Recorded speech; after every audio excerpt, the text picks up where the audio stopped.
Yes. Et voilà, un an après, on y est à nouveau. Ça te fait quoi cette année? Je suis moins surpris que la première fois.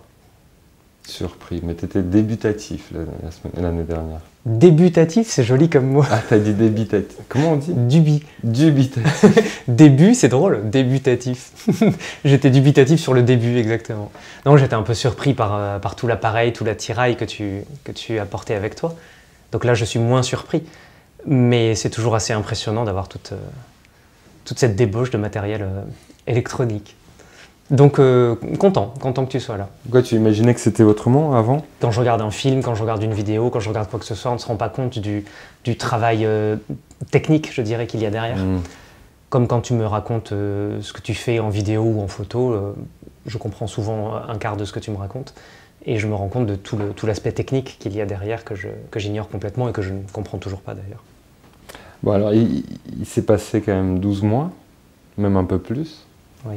Est-ce que tu peux me raconter ce qu'il y a eu de notable cette année?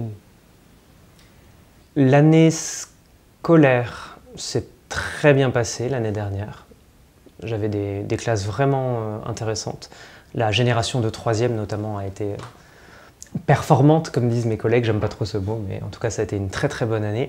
D'ailleurs, notre collège a été classé 29e de France en nombre de mentions très bien reçues au brevet. Il y a combien de collèges? Je ne sais pas, mais il y en a beaucoup en France. Rien qu'à Paris, il y en a plus d'une centaine. D'accord. Donc si tu prends la France entière, ça fait plusieurs centaines. À mon avis, même plusieurs milliers. Donc 29e de France, c'est quand même fort agréable. Donc scolairement, tout s'est très bien passé. Et là, l'année 2022-2023 qui débute, les troisièmes très performants sont partis en seconde, donc ils ne sont plus là. Et les générations se suivent et ne se ressemblent pas. Donc celle de cette année est moins performante, si on réutilise ce terme-là, mais sympathique. Les contacts humains sont vraiment intéressants. J'ai des personnalités face à moi qui sont très enrichissantes et très novatrices. J'ai des nouvelles relations humaines qui se mettent en place que je n'avais pas forcément eues. Avec des nouveaux collègues ou des anciens collègues? Plutôt des élèves. Ah oui. Oui, plutôt des élèves. Sur le plan sportif, parce que je suis un sportif accompli, n'est-ce pas? Sur le plan sportif, je continue évidemment l'escalade. Et ça, c'est vraiment très très chouette. Et je regrette pas du tout d'avoir fait ce choix depuis quelques années. C'est un sport, comme tous les sports, je pense, qui vide la tête, qui fait du bien au corps. Ça nettoie plein de choses. Ça permet de travailler à la fois sur le vertige. Donc d'être en haut des voies, ça permet de travailler ça. Ça va déjà beaucoup mieux d'ailleurs. C'est sociable, j'y vais pas seul. Donc avec mon petit groupe habituel, là, c'est bien sympathique, 2 fois par semaine. Et on y mange. Et ça, évidemment, c'est essentiel. La bonne nourriture. Donc j'ai une nouvelle question cette année. Oui. Je voudrais que tu me donnes ta définition de la bonté. Ma définition de la bonté. Pour moi, avec ce que je suis, être bon, ce serait accorder du temps aux autres. Ce serait transmettre ce que je peux transmettre. Permettre aux gens qui m'entourent de se sentir bien, de mettre en œuvre ce qu'il y a de bon chez moi. Donc être bon, il y a presque des étapes finalement. Ce serait commencer à être bon avec soi-même, ce qui n'est pas toujours le cas de tout le monde. Beaucoup de gens se flagellent énormément. Qu'est-ce qui les en empêche d'être bons avec eux-mêmes, tu penses? Leur passé, peut-être, ce qu'ils ont vécu, ce qu'ils ont entendu. Dans notre éducation, on entend beaucoup de choses, et les parents ne sont pas parfaits comme tout un chacun, et je pense que d'entendre des choses peut-être de manière répétée peuvent fortement influencer la vision qu'une personne a d'elle-même. Dans un sens comme dans l'autre. Tout à fait. Tout à fait. On peut avoir été protégé, porté, propulsé dans son éducation, comme on peut avoir été amoindri et enchaîné finalement. Et je pense que, j'en sais rien, mais j'imagine que beaucoup de gens ont une image d'eux assez dépréciative et qu'une partie de la cause vient de l'enfance et de l'éducation. Toi, c'était comment? Mon enfance, à ce niveau-là, oh, j'ai été choyé. J'ai été entouré de parents très aimants qui ont su caresser quand il le fallait et piquer au vif quand il le fallait. Et avec le recul d'adulte que j'ai maintenant, j'ai eu une enfance très équilibrée et très heureuse.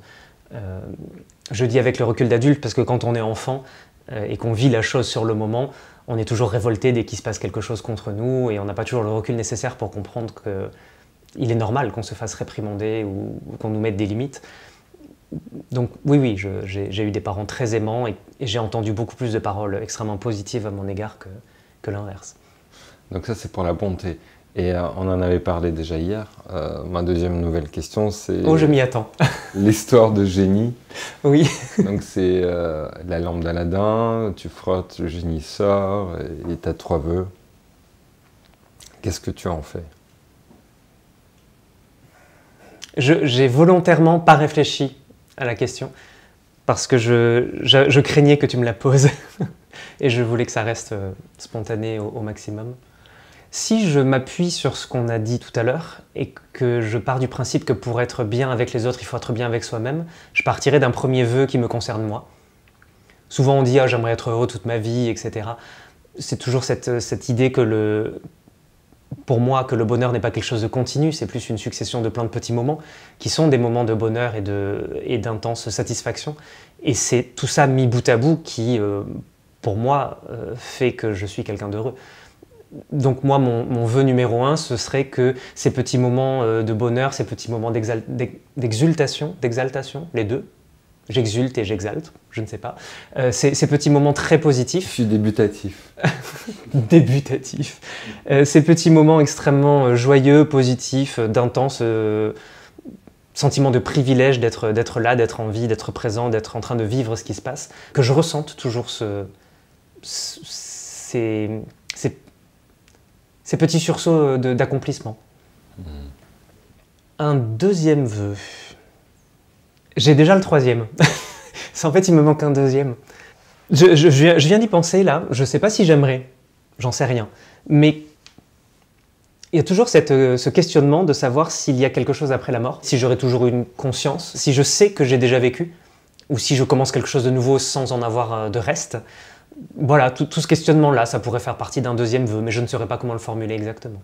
Voilà, c'est très bien formulé. Et le 3e vœu, j'aimerais proposer au génie de ne plus être génie.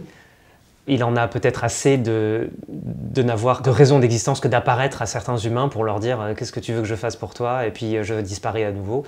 Donc voilà, je lui proposerai un vœu. De faire quelque chose pour lui. De formuler un vœu qui serait et si toi, tu faisais quelque chose pour toi? Et là, il dit, je vais annuler tous les vœux que j'ai jamais réalisés des autres. Eh bien, très bien. Je lui rétorquerai qu'avant même qu'il ne me pose ses vœux, j'étais déjà heureux. Donc, finalement, tout va bien.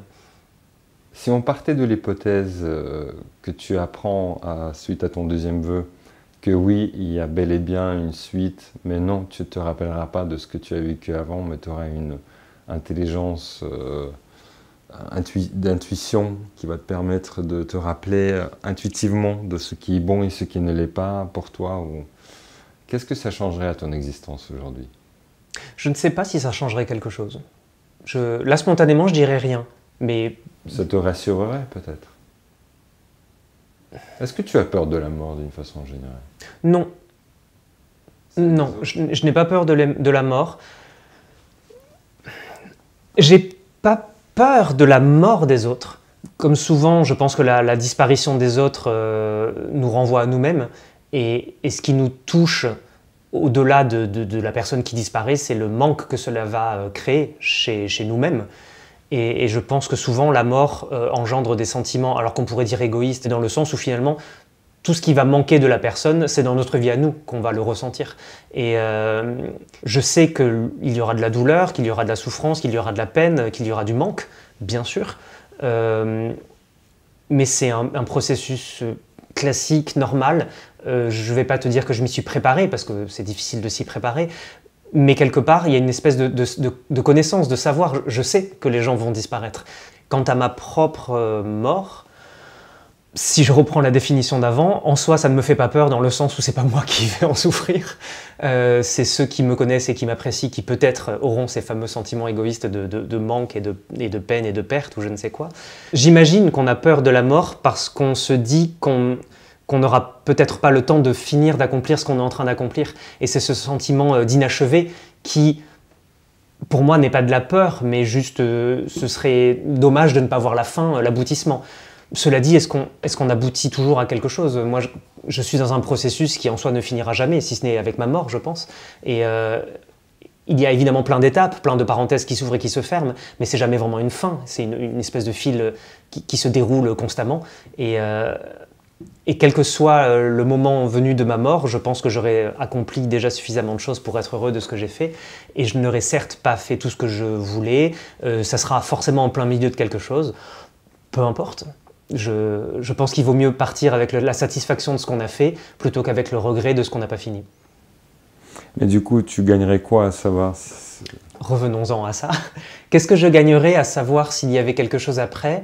Je me dirais juste, peut-être, que même si je n'en ai pas conscience dans ce qu'il y a après, puisque tu dis qu'on aurait juste une conscience autre, mais on ne se souviendrait pas de la vie d'avant, je me dirais juste maintenant, à l'instant T, que je vivrai encore après. C'est grisant de se dire qu'il y a une suite et qu'on va continuer à être, je ne sais même pas si on peut dire ça comme ça, puisque c'est peut-être pas sous cette forme, ni dans cette réalité ou dans cette dimension, mais qu'on va continuer à être, j'utilise ce verbe-là. Mais si on m'annonce qu'il n'y a rien, ça ne changera pas grand-chose à ma vie. Est-ce que le fait de ne pas savoir ne constitue pas déjà une raison d'excitation? Si. Et je pense, alors là c'est pareil, je pense que ça dépend beaucoup du caractère et du tempérament des gens. J'imagine que des gens vont se dire que puisqu'il n'y a rien après, autant en profiter à fond maintenant. Mais là encore c'est hyper subjectif parce que profiter ça veut tout dire et rien dire, ça dépend de ce qu'on aime, de ce qu'on veut, et on peut remettre ta question de bonté tout à l'heure. Est-ce que si tu sais qu'il n'y a rien après, tu vas peut-être pas te forcer, mais tu vas prendre encore plus plaisir à faire preuve de bonté pendant cette vie-là, puisque tu sais qu'il n'y en a pas d'autre. Donc je pense que un connard fini. Pardon? Ou devenir un connard fini, puisque tu n'as rien à perdre. Si pour certains, profiter de la vie, c'est être un connard fini, bon soit.